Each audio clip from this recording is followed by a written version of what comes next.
Assalamu alaykum qarindoshlar, ta'limlar qanlig'iga xush keldinglar. Bugun men yaqinda o'qigan bir kitobdagi ba'zi mazmunlarni sizlar bilan o'rtoqlashmoqchi. Kitobning ismi Yodilmaydigan as saqlash usuli. Kitobning avtori Kabasawa Shion. Kabasawa Shion apandim yaponiyalik bo'lib, u bir ro'y kasalliklar doktori.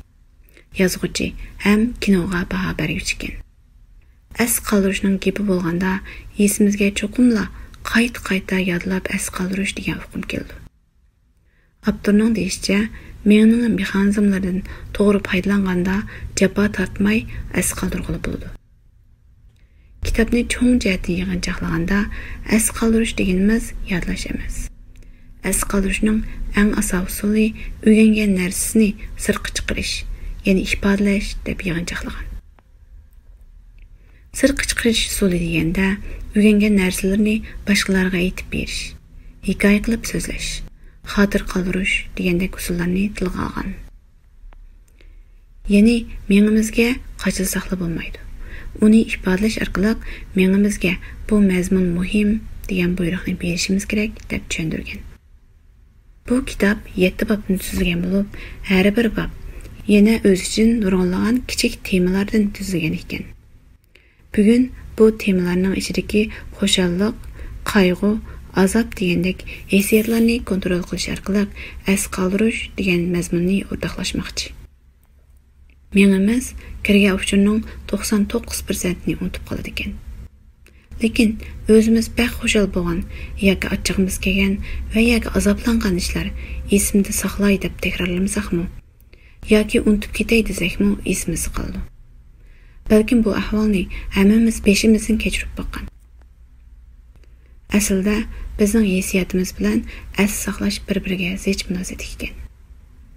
Kishilarning xo'shal quramliq yoki azob uqubat degan hissiyotlarda cho'ng davolg'ish bo'lgan ishlar alohida esida qoldi ekan. Kitobda mundaq bir tajribani misolga olgan. 8 so'zlik bilan sonlarni aralashtirib as qoldirish tajribasi elib berilgan. Buningda söýüş va qusush degandek bizning hissiyotimizni davolg'itadigan so'zlarni boshqa odatki so'zlar bilan aralashtirib bir haftadan keyin imtihon olgan.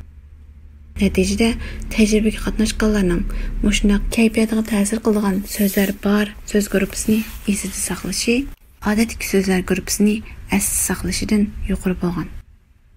Buningdagi sabab bizning kayfiyatimizga qiziqganda miyamizda ajratilib chiqaradigan moddalar ko'paydi ekan.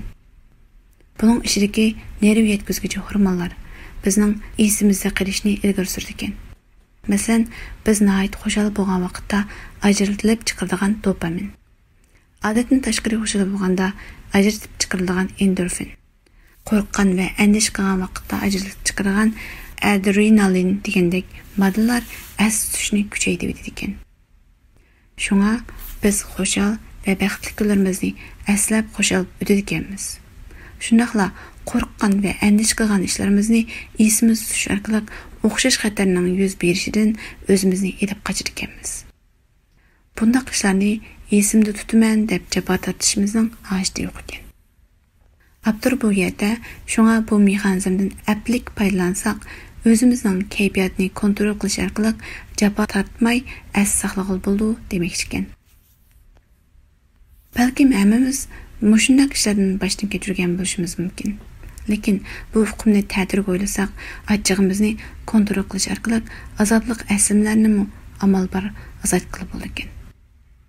Avtorning bu to'g'riliq yozganlarini kelar qatim o'rtoqlashmoqchimiz. Shunga keyingi mazmunni ko'rishni unutmag'aysiz. Bugun bu yergacha bo'lsin, omon bo'linglar.